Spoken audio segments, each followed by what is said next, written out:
আজকে আমরা শিখবো যে ইন্টারোগেটিভ সেন্টেন্সে কিভাবে ডাজ দিয়ে আমরা কোয়েশ্চেন ফর্ম করব। ঠিক আছে, আরেকটা জিনিস বলে দিচ্ছি, ডাজ কোথায় কোথায় বসে তোমরা জেনে রাখো। আমি, তুমি, আমরা এবং তারা এগুলো বাদে যারা যারা third person singular number, third person মানে হচ্ছে আমি, মানে আমি হচ্ছে ফার্স্ট পারসন, ঠিক আছে, সেকেন্ড পারসন হচ্ছে তুমি, এবং আমি তুমি যেটা বাদ দিলে থাকে কি থার্ড পারসন মানে অন্য কেউ ব্যক্তি, এবং সেটা এক বচন হতে হবে, singular number, third person singular number, যে কোনো একজন বোঝালে সেটার সাথে কিন্তু সবসময় ডাজ বসবে। তাহলে কিভাবে আমরা বুঝবো যখন শি বোঝাবে, হি বোঝাবে, ইট বোঝাবে, দেখো এরা প্রত্যেকে একজন করে বোঝাচ্ছে, বা কারোর নাম, সাপোজ রীতা, কারোর একটা নাম বোঝালো, এই সবকিছুর সাথে কিন্তু আমরা ডাজ দিয়ে লিখবো। যদি আমরা কোয়েশ্চেন ফর্ম করি ডাজ দিয়ে ফর্ম করব। আর প্লুরাল হয়ে গেলে কিন্তু ডু দিয়ে করব। অলরেডি ডু দিয়ে যে সেন্টেন্সগুলো কিভাবে বানাতে হয় ইংলিশে সেগুলো আমি শিখিয়ে দিয়েছি, তোমরা অবশ্যই কিন্তু প্লেলিস্টটা চেক করে নিও। আজকে আমরা ডাজ দিয়ে সেন্টেন্স ফর্ম করব, চলো শিখে নিই। এবং এগুলো শেখার পর তোমরা অনায়াসে কিন্তু নিজেরাই এরকম ভাবে সেন্টেন্স ফর্ম করতে পারবে, এবং এটা তোমাদের written English as well as spoken ইংলিশে হেল্প করবে।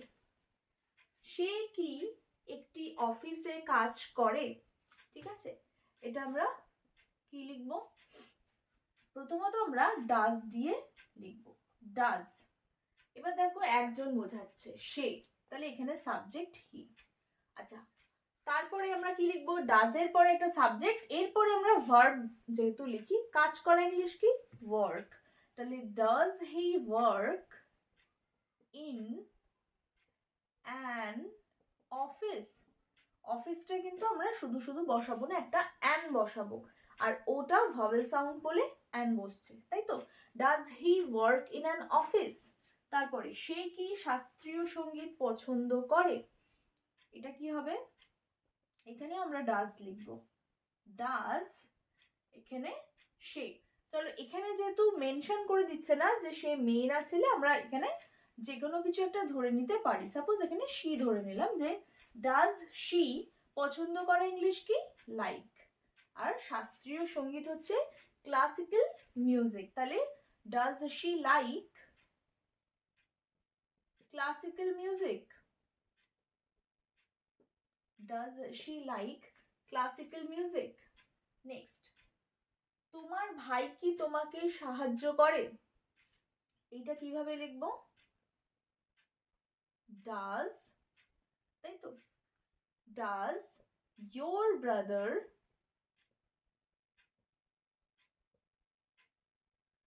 ডাজ ইয়োর ব্রাদার, দেখো ইয়োর ব্রাদার হচ্ছে একজনই বোঝাচ্ছে, তোমার একটাই ভাই, তাহলে does your brother help you. এখানে যদি ভাইগুলি হতো, একাধিক ভাই বোঝাতো, তাহলে কিন্তু ডু দিয়ে হতো সেন্টেন্সটা, ঠিক আছে। তাহলে এক্ষেত্রে হচ্ছে does your brother help you. শিক্ষক কি ভালোভাবে বোঝান, এটা কি হবে, does the teacher explain well, explain well, ভালোভাবে বোঝানোটাকে এক্সপ্লেন বলা হয়, আর আমরা যদি সেটা বুঝি তাহলে আন্ডারস্ট্যান্ড বলা হয়, তাই তো। Does the teacher explain well.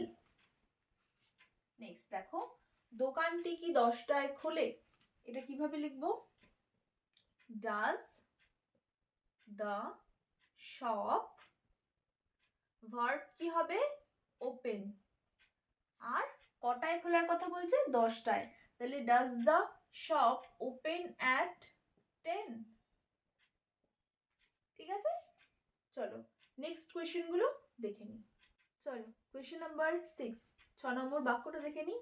এই ট্রেনটি কি এখানে থামে, এটা আমরা কিভাবে করব, ডাজ, তাই তো, ডাজ, এই ট্রেনটি বলতে this train, does this train, verb কি হবে stop, stop here, does this train stop here. বাচ্চাটি কি উত্তরটি জানে, কি হবে এটা, ডাজ, দেখো একটাই মাত্র বাচ্চা বোঝাচ্ছে, চিলড্রেন না, কিন্তু চিলড্রেন থাকলে আমরা ডু দিয়ে লিখতাম, কিন্তু এখানে বাচ্চাটি বলছে, তাহলে does the child know the answer? বাচ্চাটি কি উত্তরটি জানে? Does the child know the answer? তোমার মা কি প্রতিদিন রান্না করেন? এটা কি হবে? ডাজ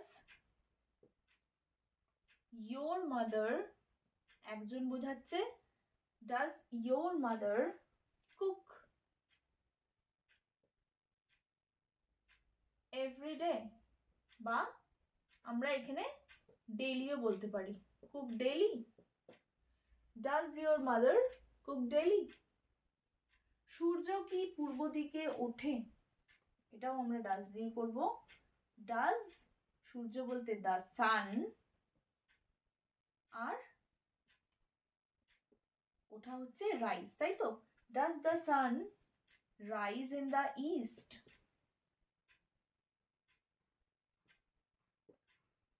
পরেরটা দেখো, সততা কি সাফল্য আনে? ডাজ, সততা হচ্ছে honesty, does honesty bring success? Does honesty bring success? চলো আমরা অনেকগুলো ডাজ দিয়ে সেন্টেন্স করলাম। আই হোপ তোমাদের জন্য ভিডিওটা হেল্পফুল হয়েছে। Thank you so much for watching. এই সেন্টেন্সটা তোমাদের জন্য রইল, তোমাদের কি সাহায্যের দরকার? এটা কিন্তু যারা পারবে অবশ্যই কমেন্ট বক্সে কিন্তু লিখে জানিও।